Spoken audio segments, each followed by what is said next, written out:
Hey guys, welcome to Coding Diary. In this video we will see how to install Visual Studio Code in Windows. Open up your favorite browser and type in download Visual Studio Code. Click on the link from code.visualstudio.com.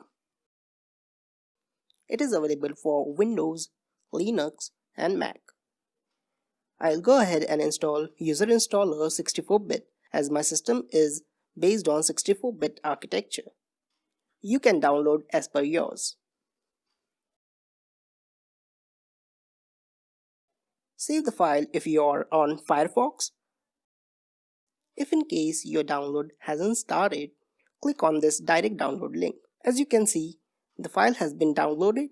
I'll go ahead and double click on the file.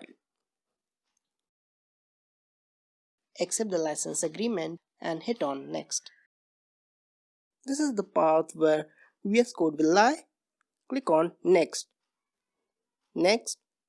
To create the desktop shortcut, check this box.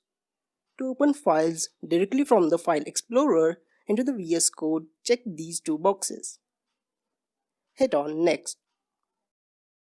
Hit on Install. Depending upon your hardware, the installation may take some time.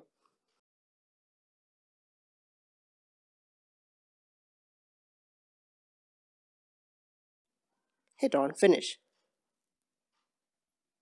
We have successfully installed Vscode on our system. If you find this video helpful, give it a like and subscribe to the channel. Thanks for watching.